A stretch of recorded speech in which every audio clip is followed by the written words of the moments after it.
ትልቁ ነገር በህይወት ከራስ በላይ ለተወሰነ ሰው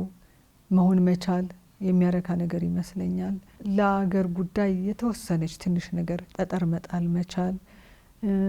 ለቤተሰብ መሆን፣ ባህላችንን ማክበር፣ እንደገና ደግሞ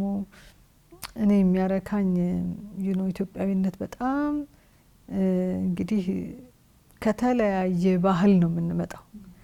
እና ያ ልዩነታችንና ያ ውበታችን ነርቸርድ የሚሆንበትን ነገር ማምጣት፣ አገር ሲያድግ ማየት፣ ከሀገር ማደግ ጋር የተያዙ ነገሮች እኔ በጣም ያረኩኛል። ኢትዮጵያ በተለያዩ አጀንዳዎች በዓለም አቀፍ ደረጃ ስትታወቅ፣ ባህሏ ሲመዘገብ በዩኔስኮ እኛ ብዙ ካውንት ማናረገው ግን የኢትዮጵያ ኮንትሪቢዩሽን እየተባለ በየጊዜው ሲወራ የበለጠ እንድንተጋ የሚያደርገን ነገር እሱ ያስደስተኛል እና ከራስ በላይ ያልኩት ቢቻል አካባቢን ለማገዝ ትንሽ ነገር መጨመር ማድረግ ቢቻል እሱ በጣም ያስደስተኛል እና የተሟላ ላይፍ መያዝ፣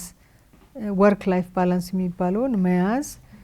ከአንድ ላይን ውጪ ሌሎች ነገሮችንም ለማክበር ለመዘከር መቻል ህይወት ይሄን እድል ቢሰጥ በጣም ደስ ይለኛል።